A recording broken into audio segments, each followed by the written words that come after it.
조합제 TV 시청자 여러분 안녕하십니까? 2019년 2월 13일 저녁 6시입니다. 전쟁과 관련된 이야기를 하나 해드리겠습니다. 어제 이 호주의 동북 쪽에 있는 솔로몬 군도, 영연방 국가입니다만 솔로몬 군도 해저에서 호네트 항공모함, 미 해군의 호네트호의 이 잔해가 발견이 됐습니다. 아주 깊은 곳에서 발견했어요. 수심 5,100m 밑에 있는데 그 대포가 보였습니다. 이것을 발견한 회사는 vulcan이라는 이름의 회사인데 이 폴 알렌이라는 유명한 그 마이크로소프트의 빌 게이츠와 동업을 했던 사람이죠. 폴 알렌이 경영하는 회사인데 이 로봇을 이용을 해가지고 해저 탐사를 하면서 이 침몰한 배를 많이 확인을 하고 있습니다. 물론 건져 올리진 않아요. 미국은 침몰한 배는 건져 올리지 않습니다. 미국 해군의 전통인데 일단 확인을 했고 사진 찍고 했습니다. 이 호넷호라는 이 항공모함 이야기를 좀 해드리겠습니다. 이 호넷호는 영화에도 몇 번 나옵니다. 아주 유명한 배입니다. 호넷호는 아주 작은 항공모함이에요. 1940년 12월 14일 진수를 했고 2년 뒤 1942년 10월 26일 바로 솔로몬 군도 근방의 산타크루즈 전투에서 일본 전투기의 공격을 받고 침몰했습니다. 침몰할 때 이 2,200명이 타고 있었는데 그 중에 140명이 죽었습니다. 나머지는 탈출을 했다는 이야기죠. 그런데 이 호네토는 좀 작은 항공모함입니다. 배수 톤수가 한 2만 톤. 보통 항공모함은 요새 한 10만 톤 됩니다. 그리고 중간치기도 한 4만 톤, 5만 톤인데 2만 톤 되는 아주 작은 항공모함입니다. 그런데 이게 역사에 남는 기록을 많이 남겨서 영화에 진주만이라는 영화라든지 뭐 미드웨이라는 영화에 보면은 이 배가 나옵니다. 이 배, 그 호네트호가 걸어온 길을 좀 소개해 드리려고 합니다. 이 진주만이라는 영화가 있었어요.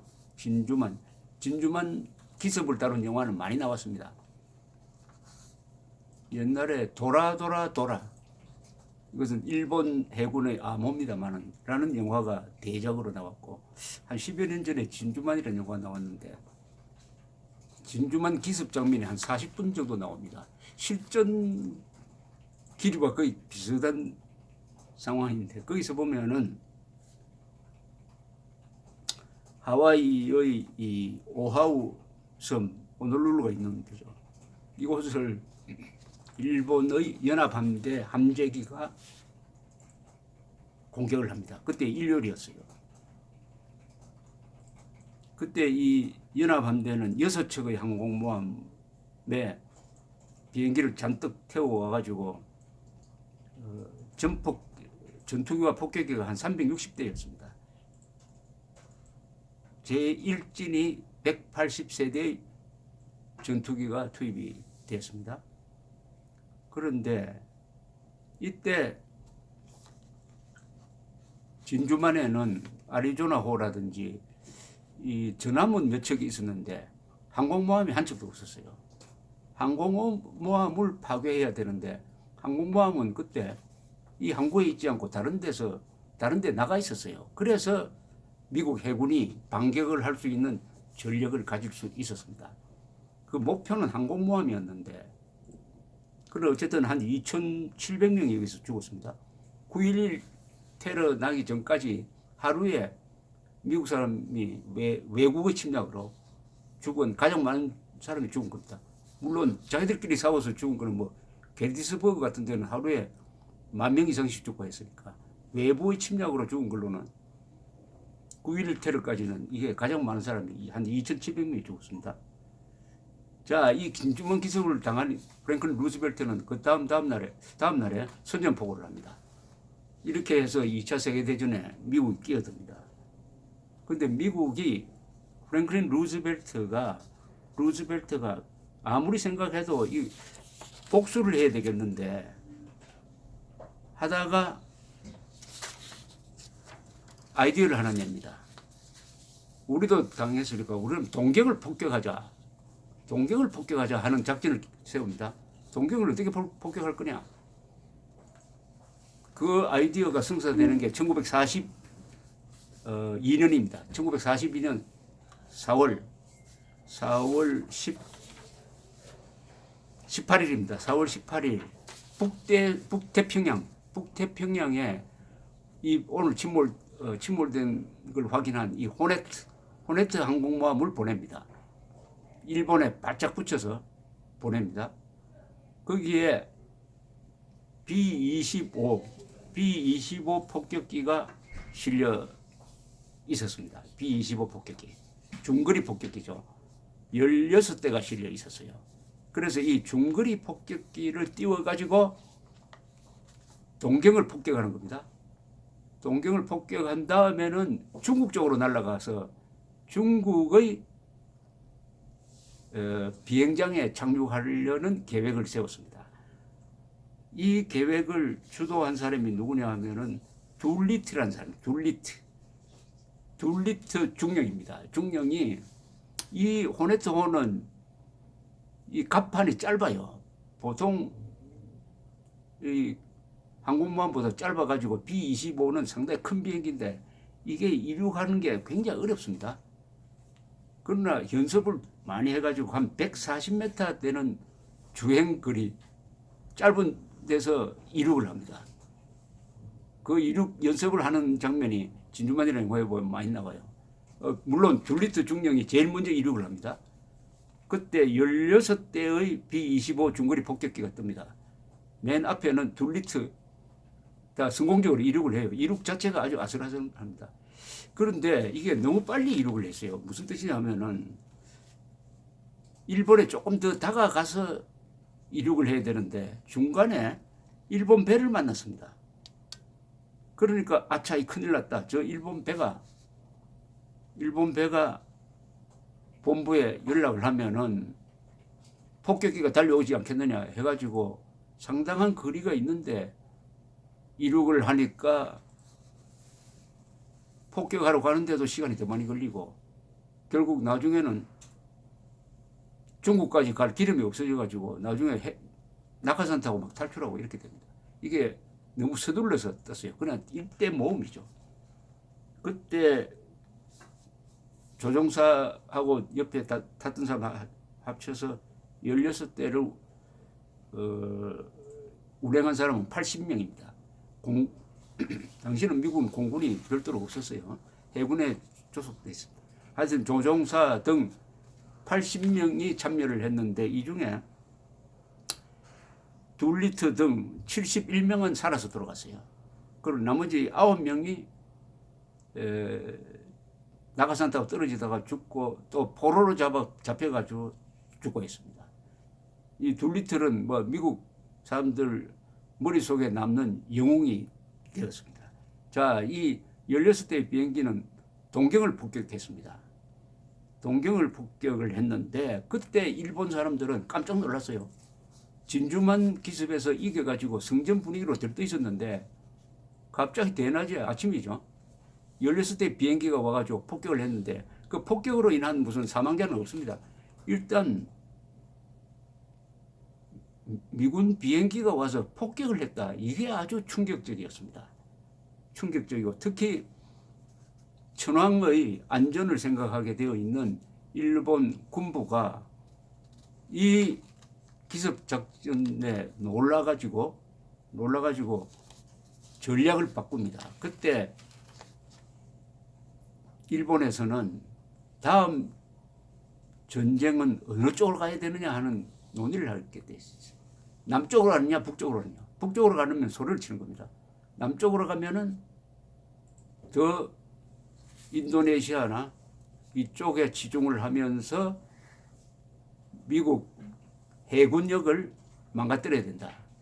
그러니까 태평양의 제해권을 확실하게 잡는 게 우선이다 하는 쪽으로 바뀌어버립니다. 왜냐하면 천황을 보호하기 위해서 지금 천황을 볼 면목이 없는 거죠. 갑자기 비행기가 나타나가지고 백주에 동경을 폭격을 했으니까 이게 심리전입니다.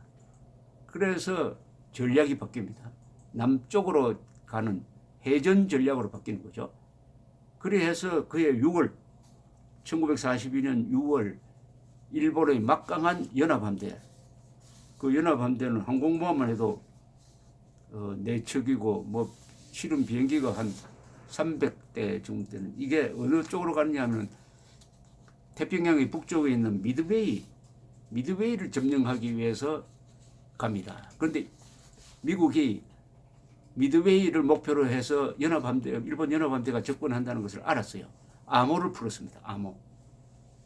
암호를 풀어서 기다리고 있었는데, 당시에 미국은 아직 해군력에서는 병력이나 모든 점에서 열세였습니다.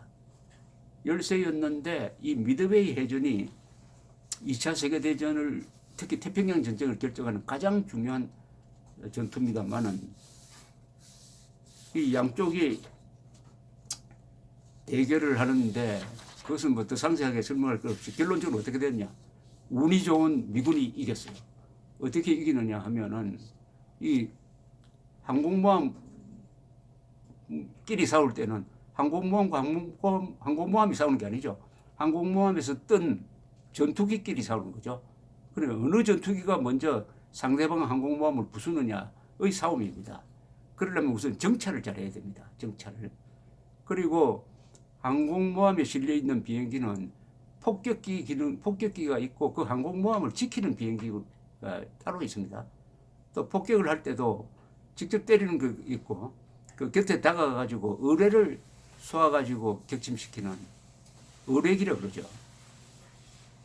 자, 이걸 가지고 이제 바둑 두듯이 제1파를 보냈다가 전멸하고, 그 다음 또 두 번째 보내고 하는 이런 식으로 치고받고 하다가 마지막에 일본이 아주 불운하게도 이 항공모함에 함재기들을 올려가지고 발진시키기 위해서 기름을 공급하고 있을 때, 그러니까 갑판에 함재기들이 많이 올라가 있고 거기에 지금 기름을 한참 공급하고 있는 찰나에 미군 폭격기가 나타나가지고 항공모함 4척을 30분 만에 다 침몰시키고 말았습니다. 항공모함에 지금 한참 기름 넣고 있을 때 미군 폭격기가 나타났으니까 이거 방어할 방법이 없고, 갑판에 폭격하면은 그게 화재로 번져가지고 이렇게 함으로써 연합함대가 사실상 소멸해버렸습니다. 미드웨이 해전에서.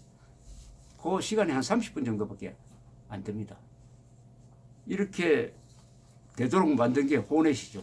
호넷호도 여기 참전해요. 호넷호도 미드웨이 해전에 참전한 4척의 항공모함 중 하나였습니다. 요코타운호라는 항공모함이 하나 격침되고 일본은 4척의 항공모함이 사라져 버렸습니다. 이 미드웨이 해전을 통해서 태평양의 제해권을 미국이 딱 차지하게 됐습니다. 그때부터 일본은 지는 쪽으로 가는 거죠. 제해권을 잃어버리면은 이 태평양 같은 이 바다가 많고 섬이 많은 데서는 이길 방법이 없습니다. 그리고 1942년 10월 지금 솔로몬 군도 근방에 있는 산타크루즈에서 이 호넷호가 투입이 됐어요. 호넷호가 일본 폭격기에 당했습니다. 그래서 침몰되었습니다. 그리고 1942년에 침몰돼가지고 어제 그 선체가 발견된 거죠. 이 호넷호는 기록이 있습니다. 2차 세계대전 이후에 지금까지 미국의 항공모함이 전투를 하다가 침몰된 마지막입니다. 그 뒤에는 한 척도 전투 중에 미국 항공모함이 침몰된 적은 없습니다. 공격은 받았죠. 가미가제 공격을 받았는데 침몰은 안 됐어요.